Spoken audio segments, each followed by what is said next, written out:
Hey everybody, welcome back to Coffee with Josh. I've got my coffee here with me. Hope you have yours as well. Today we're going to be talking a little bit about secondary trauma and an assessment that I talk about in my presentations when I'm talking about secondary trauma. So, secondary trauma is kind of an umbrella term for things that we talk about, like vicarious trauma, compassion fatigue, and burnout. So that's kind of I often compare secondary trauma kind of like secondhand smoke. So I didn't experience the trauma exposure, but the experience to somebody else's trauma exposure, their stories, their distress, is now having an impact on me.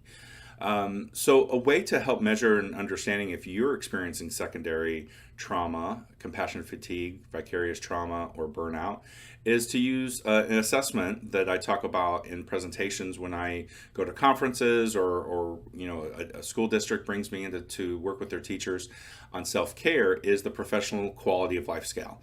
So that scale is free domain. If you just use it, you just have to reference it and cite it. It's a wonderful tool. It's standardized self-assessment where you can go through the process of answering a battery of tests or questions on a Likert scale, and then you can score yourself of your experience and how you're reacting to the secondary trauma that you may be being exposed to. And just because we're being exposed to secondary trauma doesn't mean that we're having struggles or that we're having problems. But this might give us an indication, might give us a clue if we need to do something to mitigate or to help reduce the impact or the effect of secondary trauma exposure. You can just Google it, Professional Quality of Life Scale. It's easily found on the internet. Again, it's free to use. You can just print it off and fill it out.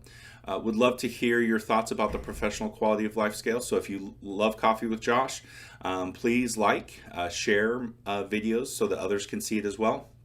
And hope you have a great rest of your week and stay thirsty. Thanks, everybody.